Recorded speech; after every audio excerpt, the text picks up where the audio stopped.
Podcast do Transporte. O podcast do Transporte traz a Onboard com seu CEO Luiz Matos para conversar sobre esse sistema. Na verdade, é uma corrida de tecnologias que a gente está acompanhando, e aqui na Latibus isso é o que está mais se vendo. Conta um pouco da história da Onboard, como é que vocês chegaram a essa tecnologia e quem vocês estão atendendo. Legal, obrigado, né, pela oportunidade, prazer estar falando com vocês aqui. A Onboard surgiu em 2015, final de 2015, começo de 2016. Ela foi fruto do meu TCC, do meu trabalho de conclusão de curso na universidade. E a gênese dela veio de uma matéria da Exame que eu li há 8 anos atrás sobre 8 tipos de indústria que poderiam desaparecer até 2020. 2 delas, uma era o cartão de crédito, né, o plástico, e a outra era a carteira, porque estava indo tudo para dentro do celular. Eu peguei minha carteira para ver o que sobrava desse processo e só tinha o cartão de ônibus. Falei, por que o cartão de ônibus também não está indo para dentro do celular? Né? E aí eu pensei nessa digitalização do cartão de ônibus. Vim para São Paulo, né? A gente foi aprovado num programa da Prefeitura de São Paulo chamado MobLab, que era um laboratório de mobilidade urbana e dados abertos da Prefeitura, né? Focado em soluções inovadoras em mobilidade da capital, com o objetivo de criar um ambiente de prototipagem para a gente colocar essas ideias, essas inovações em prática. Aconteceu que lá dentro a gente lutou muita dificuldade para conseguir fazer o que a gente estava se propondo a fazer, né? Essa interoperabilidade dos sistemas, da carteira, se integrando com os validadores que já estavam no mercado. E isso meio que condicionou a gente a desenvolver a nossa própria plataforma e o nosso próprio equipamento. Então a gente ficou alguns anos trabalhando nessa tecnologia, né? E quando a gente resolveu trabalhar no sistema de bilhetagem, a gente olhou para onde a bilhetagem iria, né? Se a gente pensar na forma como as pessoas se relacionam com o transporte público, ela é a mesma há mais de 20 anos. Desde que surgiu a bilhetagem eletrônica, é assim que as pessoas se cadastram no sistema, compram créditos, embarcam, consultam saldo. E a gente falou, o que evolui, né? Para onde isso vai evoluir? E a gente pensou na bilhetagem digital, trabalhou nesse conceito, e a grande diferença entre a bilhetagem eletrônica para digital, que é o que a gente prega e trabalha, é o modelo baseado em contas. Então, em vez da gente ter nas operações o crédito gravado fisicamente no cartão de transporte, como na bilhetagem eletrônica, a gente tem uma conta, todo passageiro do sistema ele abre uma conta no sistema, e o crédito fica nessa conta.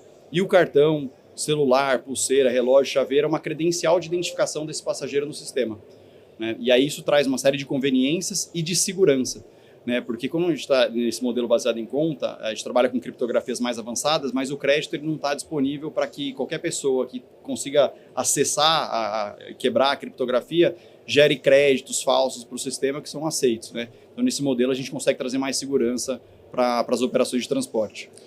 Conforme vai avançando a tecnologia, vão avançando também as possibilidades e os buracos e as brechas, né? Como está hoje essa questão da segurança que você frisou aqui, como ela está do ponto de vista da operação? Ou seja, os números disso são interessantes? Sim, são bem interessantes. A gente teve operações que a gente migrou, que trabalhavam nesse modelo centrado em cartão, que foram alvos de operações policiais para pegar esses fraudadores, né? Que numa manhã, uma pessoa que estava presa, ela já tinha 14 mil reais em dinheiro com ela, fora cartão, Pix. Então essa vulnerabilidade ela é muito séria em diversos... São Paulo, né, talvez seja o caso mais famoso, mais comum, vive uma fraude muito grande do sistema do bilhete único, que o modelo baseado em conta, ele elimina, né? Elimina porque você não tem mais essa geração de créditos falso na operação, isso tudo está centralizado numa conta única, e a geração de valor, né, de recurso, né, o crédito, ele só existe se tiver uma operação financeira vinculada a ele, né, tiver um lastro. Então isso traz, de fato, uma robustez muito grande.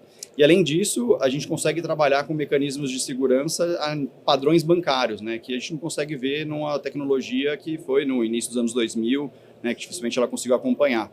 A gente trabalha com protocolos de segurança mais avançados, com mecanismos de tokenização, né, que no fundo, a segurança, né, a grande questão da segurança é tornar o benefício de uma fraude menor do que o custo para você realizar aquela fraude. Então a gente tem isso como premissa hoje nos nossos sistemas, a gente trabalha nisso e por isso que a gente consegue entregar mais segurança nas operações de transporte. Ok.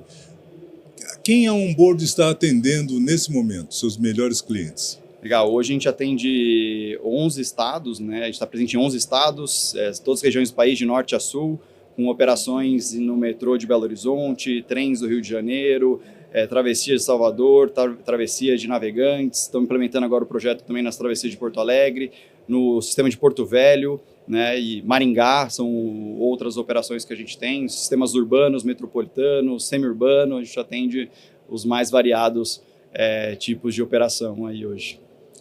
Muito bem. Torre de Babel. Temos várias linguagens, temos várias tecnologias, cada cidade tem o seu jeito, veio de um lugar. Como é que a Onboard conversa nesse ambiente que pode ser de cooperação e pode ser uma confusão também, né? Sim. A gente veio de uma tentativa de cooperação no mercado e que a gente não conseguiu por uma série de questões, enfim, e resistências. E a gente vem trabalhando, por exemplo, hoje eu atendo os mais variados modais e eu atendo eles com a mesma plataforma. A gente permitiu que a plataforma fosse configurável e parametrizável para eu conseguir, com o mesmo sistema, com a mesma tecnologia, com as mesmas atualizações que eu disponibilizo, atender esses diferentes operadores. Então a gente conseguiu equacionar isso tecnologicamente, através das nossas interfaces, isso foi muito positivo. E a gente vê um movimento muito interessante no mercado hoje, a partir da construção da BTEC, da associação, onde se tem discutido essas questões desde conformidade da legislação até mesmo padronizações.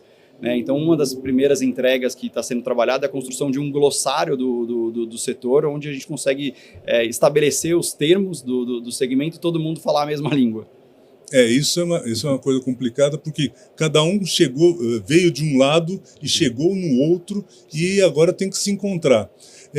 Para quem tem agora, para quem está vendo, a Onboard ataca, vamos falar de uma cidade que está começando ainda.